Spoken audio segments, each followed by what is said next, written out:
Alors, bonjour à tous les amis. J'ai une auditrice qui m'a contactée pour me raconter son histoire. En fait, elle a l'endométriose. Elle a 35 ans, elle s'est mariée il y a 5 ans. À 30 ans, elle s'est mariée. Et ils sont tous deux d'origine africaine. Et son mari tente de, de, de l'encourager, de passer aussi au tout ce qui est praticien, aux plantes et tout et tout. Bien que elle a un suivi à l'hôpital, elle a un suivi chez la gynécologie et tout, mais elle a l'endométriose, elle a subi une opération, voilà, mais l'endométriose, en fait, ça s'estompe.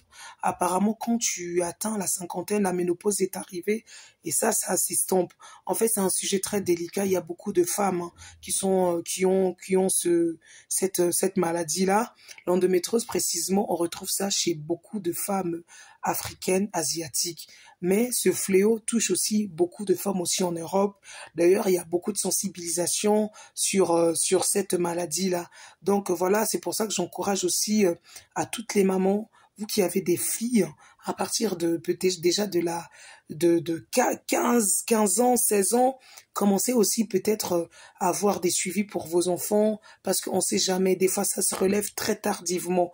Souvent c'est lié aux règles, hein. Elles ont mal au ventre, les règles douloureuses, ça forme des tissus, ça forme des cailloux, ça forme des kystes, puis ça forme des fibromes.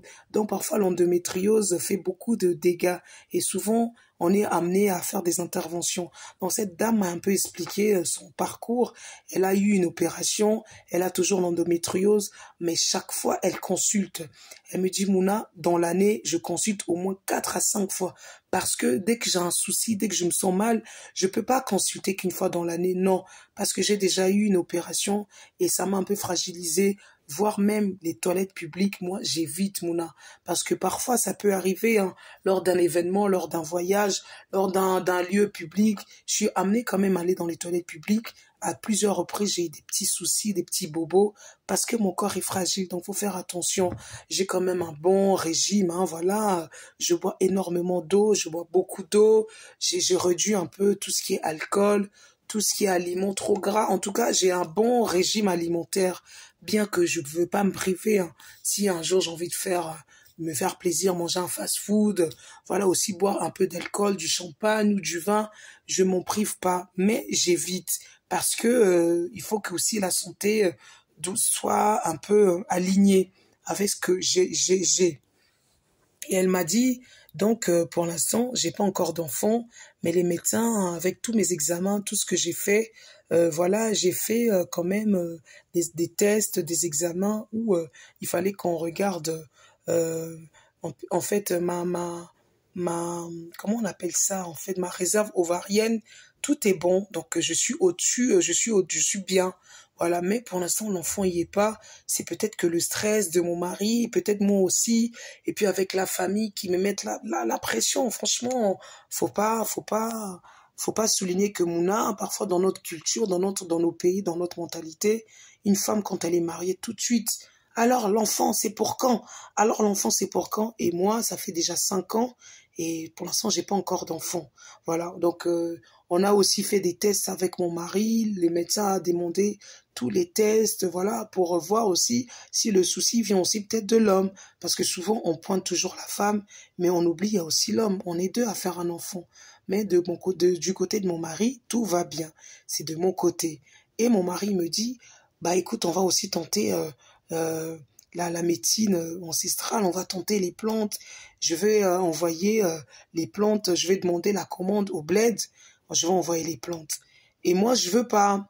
Et mon mari me met la pression et tout et tout. Donc j'ai pris rendez-vous avec ma gynécologue, avec mon mari. Notre gynécologue nous a interdit. La gynécologue a clairement dit à mon mari, non monsieur, les plantes, ce n'est pas mauvais. En soi, ce n'est pas mauvais. Ça peut être par exemple pour l'eczéma, on sait ces genres de plantes, ça peut soigner. Mais là, il s'agit quand même des parties quand même intimes de votre femme. Ça peut être une plante que vous ne savez même pas la dose, c'est arrivé comme ça, c'est tout mixé, on ne sait pas l'origine, on ne sait pas qu'est-ce que c'est. voilà, c'est emballé comme ça. Non, je vous interdis. Ne buvez pas. Laissez faire la médecine. On est quand même dans un pays assez développé. Voilà, il y a plusieurs méthodes d'avoir un enfant. Si la première n'a pas donné, vous savez, tout ce qui est in vitro, il y a aussi des dents d'ovocytes. Il y a plein de méthodes, ça va donner. Soyez patient. Votre femme, elle est pas non plus vieille. Elle est dans son temps. L'enfant, ça viendra quand ça va venir. Ne prenez surtout pas en aucun cas ces plantes. On ne sait pas d'où ça vient. Voilà, certes, ça vient d'Afrique, mais on ne sait pas comment ça a été élaboré. Voilà, voilà. C'est vrai que l'Afrique, on a la richesse, on a toutes ces choses-là. Mais quand les choses sont traduites, sont traitées par des personnes qui se nomment des tradis praticiens, c'est peut-être pas mauvais, mais le fait que ça part de là-bas et ça vient ici en Europe pour qu'elle puisse prendre, il n'y a pas des doses, il n'y a pas la limite, il n'y a pas un délai, il n'y a pas une date de péremption. En fait, c'est un peu dangereux. Et le monsieur sans tête, elle me dit, Mouna, en fait, des fois, je suis tentée, je me dis, allez, donne-moi, je vais boire. Et je lui ai dit, non, tu as déjà fait ta démarche, écoute ton médecin, ta gynécologue. Donc, avis à toutes ces personnes qui peut-être prennent des médicaments comme ça parce que c'est des plantes, parce que la nature est bonne, parce que la nature est bien faite. Non, la nature est bien faite, mais tout n'est pas à prendre, tout n'est pas à boire. Voilà. Donc, franchement, essayez de vous renseigner avant de prendre ce genre de choses. Allez sur Internet, essayez de vous renseigner, essayez de voir à la limite quelles sont les plantes, par exemple, pour concevoir. Voilà, il y a des plantes que toi-même tu sais, par exemple, tu peux aller au marché. Je donne un exemple. Je sais que tout ce qui est fenouil, les feuilles de fenouil, c'est très bon pour la santé, c'est antioxydant, c'est vraiment un bienfait pour la santé. Ça, on le sait. Dans ce cas, vous pouvez vous renseigner et vous allez au marché, vous faites votre jus de fenouil, voilà, vous faites votre recette de fenouil.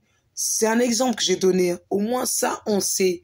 Mais c'est pas une plante qui arrive, qui est déjà mixée et vous mettez dans l'eau chaude et vous buvez, vous savez même pas qu'est-ce que c'est. Et ça, c'est très dangereux pour la santé. Dites-moi dans les commentaires qu'est-ce que vous en pensez, mes amis. Je vous dis à bientôt. C'était Mouna sur votre chaîne de divertissement, une chaîne où on raconte des histoires diverses. Je vous dis à bientôt, les amis.